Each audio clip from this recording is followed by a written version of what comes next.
Assalomu alaykum, hurmatli iste'molchilar. Ko'pchilik Dexin ixlosmandlariga, Dexin muxlislariga ma'lum va mashhur bo'lgan muhabbat qahvalarimizdan Vita Coffee'lar. Muhabbatingizni oshirmoqchimisiz? Hayotni borgan sari sevish, insonlarni sevish imkoniyati aynan Vita qahvamizda jamlangan.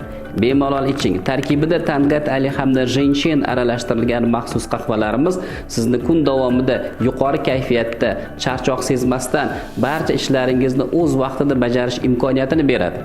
Nafaqatgina bu sizni kayfiyatingizni ko'taradi, balki organizmdagi har xil yot narsalarni tozalab, havoga sezuvchanlikni yo'qotish imkoniyati bor, hamda erkak ayollarda baravariga gormonal fonni tiklash imkoniyatini beradigan Vita Coffee'larimiz.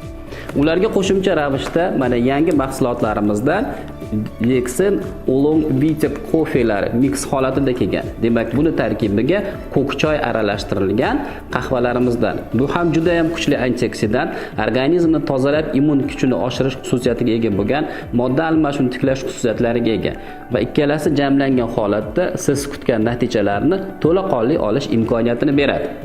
Agarda siz yana ham tangat ali ishqibozi bo'ladigan bo'lsangiz, marhamat Dexin EU koffelarini tavsiya qilamiz. Tarkibidagi tangat ali erkak va ayollarda jinsiy quvvatni oshirish bilan birgalikda buyrak siydik yo'llarini tozalash, gormonal fonni tiklash imkoniyatini beradi.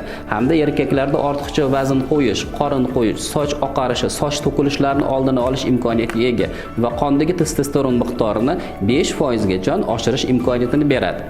Aynan Dexin yana bizning ixlosmandlarimiz uchun Oolong choy qo'shilgan mix variantini ham sizga taqdim qiladiki, bu tangat alini o'zidan o'zi masalan qon bosimini oshirib borish holatlarini saqlab turish imkoniyatlarini beradi va yana ham ozish imkoniyatini beruvchi, kayfiyatni ko'taruvchi, ishtahani yaxshilovchi, immun sistemani ushlab turuvchi ajoyib qahva xususiyatlarini o'zida jam qilgan ichimliklarimizdandir. Marhamat, bemalol, nafaqat er-xotinlar, balki o'rta yoshdagi barcha insonlarga tavsiya qilamiz.